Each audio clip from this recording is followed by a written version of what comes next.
네, 안녕하십니까. 서울지부장 성석주라고 합니다. 네, 시수 제한 사전 검열 지침 대응 경과 및 과정을 말씀드리겠습니다. 2월 23일 한국문화예술교육진흥원은 한국예술 강사 인트라넷에 월 59시간 통제와 이를 위한 사전 검열을 자행할 것을 공지하였습니다. 이에 2월 23일 전국예술강사 노조는 긴급 운영회의를 개최하고 항의 전화, 기자회견 등의 활동할 것을 결정하였습니다.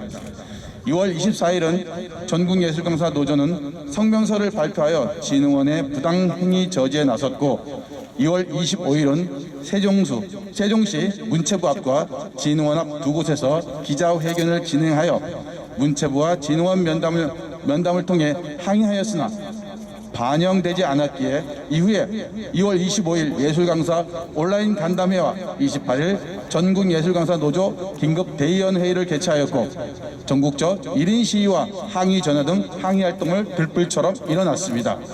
3월 2일은 1인 시위, 또 문체부, 진흥원, 울산교육청 앞 시작으로 17일째 시위를 이어나가고 있습니다. 한국문화예술교육진흥원은 뭐뭐다라는 SN 챌린저도 함께 진행하였습니다. 그러나 진흥원은 3월 5일 진흥원 A스쿨의 올 59 통제 유지를 재차 공지하였습니다. 다음은 정치권 면담 사항을 말씀드리겠습니다.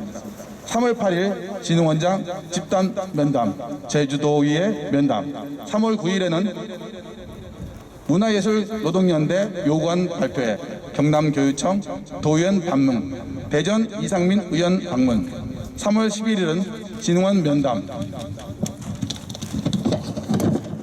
세종교육청 면담, 3월 12일은 경남의 이달권 국회의원 면담, 제주 도의회 면담, 3월 13일은 제주대 오영훈 국회의원 면담, 3월 14일은 광주의 이병훈 국회의원 면담, 3월 15일은 울산교육감 비서관 면담, 3월 16일 대구시의 면담, 3월 17일 강원 허영 국회의원, 대구 김승수 국회의원 면담을 진행하였습니다. 3월 18일부터 21일까지는 대통령 약속 촉구 서명 운동을 시작했습니다. 3월 18일은 예술강사 노조 조합 온라인 간담회, 3월 22일은 청와대 앞 기자회견, 지금 여기죠. 문체부 서계동 앞 집회까지 힘차게 달려나가고 있습니다. 전국예술강사가 똘똘 뭉쳐서 비교육적, 비인간적 사전 검열 조치를 저지하겠습니다. 투쟁! 네, 저는 울산에서 19년째 예술 강사로 살아오고 있는 이정현이라고 합니다. 제가 오늘 여기 오기 위해서 5시에 집을 나섰는데요. 많은 사람들이 울산 KTX역에서 백팩을 메고 대전으로, 서울로 가려고 KTX를 기다리고 있었습니다. 그걸 보면서 우리 예술 강사도 출장을 한번 가보면 어떨까라는 생각을 했었습니다. 여러 가지 방법이 있겠죠. 다른 지역과 교류하는 수업도 있을 것이고요. 또 연구 수업을 나누는 그런 형태도 있을 것이고요. 그러나 우리 예술 강사들에게는 꿈입니다. 진흥원은 수업의 질적 향상, 강사들의 역량 강화는 뒷전인 채 수업의 시간과 숫자만을 가지고 일을 하고 있습니다. 과연 문화예술교육진흥원이 노무 관리를 위한 단체인지 묻고 싶습니다. 진흥원은 진흥원의 역할을 하십시오. 문체부는 진흥원이 제대로 진흥원으로 역할을 하고 있는지 관리하십시오. 지금 문체부는 문재인 정부의 문체부가 아닙니다. 뒤로 가고 있는 문체부 각성하십시오. 네, 저는 영화 분야 예술 강사입니다. 저는 아이들을 사랑하고 아이들과 함께하는 예술 강사로서의 저희 직업에 자부심을 갖고 있습니다. 근데 최근에 예술 강사로서의 저희 자부심에 와장창 금이 가는 일이 발생했습니다. 예술 교육은 결코 객관적인 수치로만 따질 수 없습니다. 단지 수업 시간을 월 59시간으로 통제하는 게 왜 그렇게 한국예술문화교육진흥원의 중요한 지침이 되어야 하는지 저는 이해할 수가 없습니다. 지난 20년 동안 한국문화예술교육은 예술 강사들이 최첨단에 서서 그 역할을 완수해 왔습니다. 예술 강사들한테 더 이상 초단시간 노동자로 남아있으라고 얘기하지 마시고 월 59시수 제한을 풀어주십시오. 저희가 당당하게 예술 강사로서의 긍지와 자부심을 가지고 학교에서 학생들과 만날 수 있도록 도와주십시오. 아이들을 사랑하고 예술을 아끼고 예술을 진흥시키고자 하는 저희의 열의와 열정을 부디 받아주십시오. 감사합니다. 네, 안녕하십니까. 저는 광주에서 활동하고 있는 무용예술 강사입니다. 제일 처음 진흥원에서 59시수라는 제한을 두었을 때 너무 황당했고요.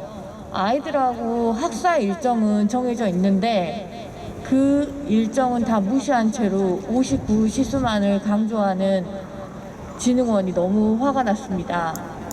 그래서 교육청에도 항의 전화하고 국회의원 면담을 하고 그리고 여기 청와대까지 왔습니다.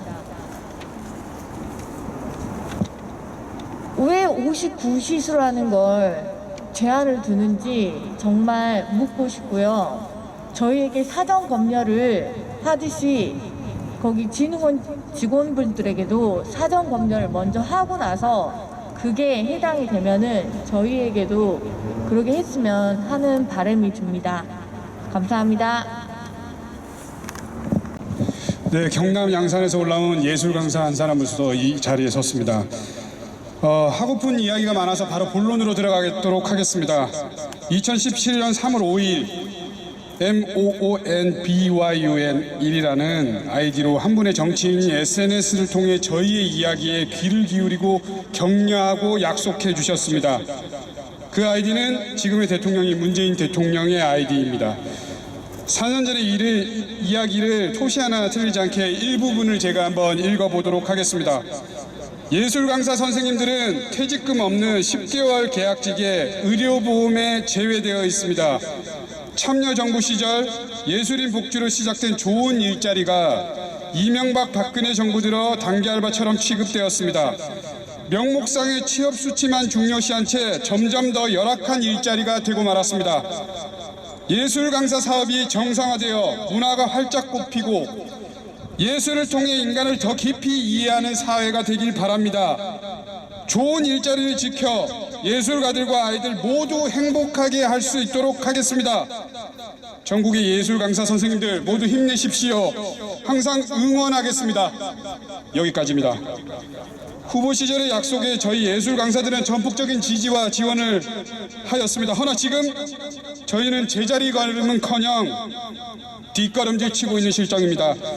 진흥원의 시수제한과 사전 검열에 학교 현장에서의 혼란은 모두 저희 예술 강사의 몫이 되었습니다. 문재인 대통령님, 저희 예술 강사는 약속 그 이상을 바라는 것이 아닙니다. 4년 전 말씀처럼 예술 강사 사업이 정상화되어 문화가 활짝 꽃피고 예술을 통해 인간을 더 깊이 이해하는 사회를 만들고 싶습니다. 예술가와 아이들 모두가 행복할 수 있도록 해주십시오. 그리고 그때 약속했던 응원을 지금 꼭 부탁드리겠습니다. 여기까지입니다. 감사합니다. 문재인 대통령께 호소드립니다. 예술가와 아이들이 행복하도록 하겠다는 약속을 지켜주세요. 존경하는 문재인 대통령님, 2017년 3월 대통령 후보 시절 페이스북에 남기셨던 글을 기억하시는지요? 해마다 3월이면 페이스북에 한 예술 강사의 편지를 받고 대통령님이 남기셨던 글이 뜹니다. 대통령께서는 처음에 좋은 취지와는 달리 일자리 사업으로 전락한 예술 강사 지원 사업에 대해 안타까움과 더불어 개선의 의지를 표명하셨습니다. 그 글을 보며 전국의 예술 강사들은 너무나 기뻤고 그간 받았던 부당하면서도 서러운 대우에 대해 적지 않은 위로의 감정을 느꼈습니다.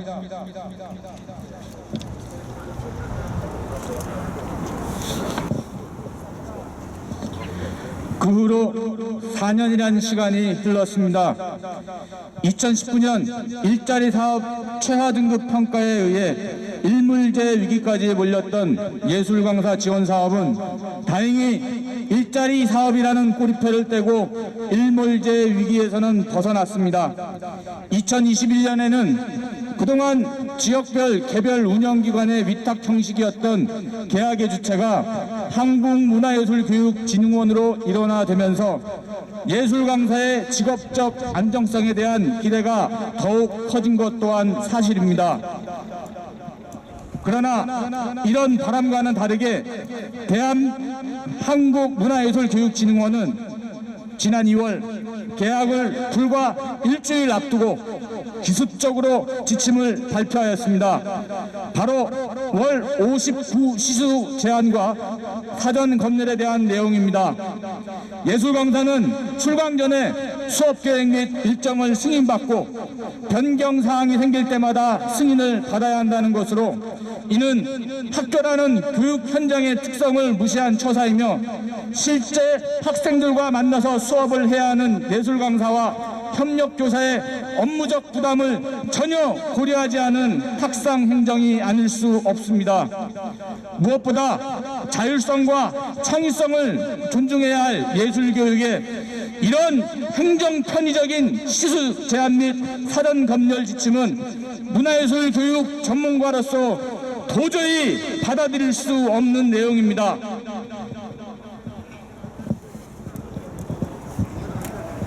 학교에서 복지관에서 예술교육 사업이 시작된 지 어느새 20여 년이라는 시간이 흘렀습니다. 그 20년 동안 입시 위주의 주입식 교육 문화 때문에 문화예술 교육의 불모지나 다름없었던 대한민국에서 예술 강사는 묵묵히 예술 교육의 주된 실천자로서 현장을 지켰습니다.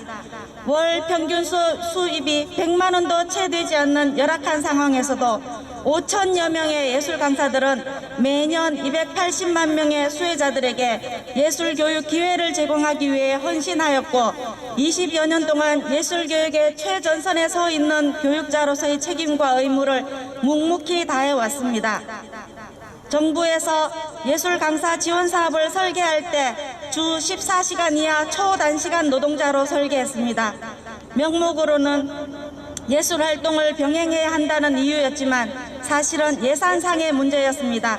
주 15시간 이상, 월 60시수 이상이 되면 그때부터는 주휴수당, 연차수당, 퇴직금 등 근로기준법에 보장하는 노동자로서의 대우를 해줘야 하니까요. 그래서 예술 강사 지원 사업은 20여 년 넘게 시행되고 있지만 여전히 초단시간 노동자입니다. 처음에 시수당 4만 원으로 시작된 강사료가 20여 년 동안 딱 한 번 4만 3천 원으로 3천 원이 올랐을 뿐입니다. 이 말은 예술 강사는 투잡, 쓰리잡을 뛰지 않고서는 일상인으로서 생계를 도저히 유지할 수 없다는 말입니다. 2020년 전대미문의 팬데믹 상황으로 전 국민이 힘든 시기에 예술 강사 역시 마찬가지였습니다. 수업은 한없이 연기되었고 강의를 하지 못하는 동안 예술 강사에게는 수입이 한 푼도 없었습니다. 심지어 코로나19 긴급 고용 안정 지원금조차 고용보험 가입 대상이라는 이유로 받을 수 없었습니다. 그렇다면 실업급여라도 받을 수 있어야 하는데 초단시간 노동자이기 때문에 실업급여의 지급 요건에서도 벗어나 있었습니다. 겨우겨우 학교 문이 열리고 수업을 하게 되었을 때 대면과 비대면 수업을 교차로 해야 했을 때 역시 촬영 기자재, 스튜디오, 각종 연수 등을 통해 교사들을 지원했던 교육청과 달리 예술 강사들은 콘텐츠를 4시 4시수의 수업으로 인정받을 뿐 그 어떤 지원도 진흥원이나 각 지역 운영단체로부터 받지 못했습니다. 코로나19라는 고통의 상황에서조차 예술 강사는 어떤 지원이나 보호도 받지 못하고 개개인의 역량에 따라 모든 걸 헤쳐나가야 했습니다. 대통령께서는 아이들에게 예술을 가르치는 일은 예술 창작 활동만큼이나 귀한 일임을 언급하셨습니다. 예술 강사 지원 사업이 정상화되어 문화가 활짝 꽃피고 예술을 통해 인간을 더 깊이 이해하는 사회가 되도록 노력하겠다는 약속을 이제라도 기억하고 지켜주시기를 전국 5천여 예술 강사와 8천여 개의 학교, 500여의 복지관, 해마다 280만 명에 달하는 예술교육 수혜자들이 간곡하게 부탁드립니다. 예술교육은 후학 양성을 위한 필수 예술활동입니다. 예술 강사들은 교육자이면서 예술인이고 또한 노동자입니다. 이런 복잡다단한 정체성 때문에 예술 강사는 20여 년간 정부 어느 부처에서도 제대로 된 처우와 인정을 받지 못한 것이 사실입니다. 이제라도 대한민국의 예술교육이 안정화될 수 있도록 예술교육의 최첨단에 서 있는 예술 강사의 정체성을 존중하고 처우를 개선해 주시길 온 마음으로 당부드립니다.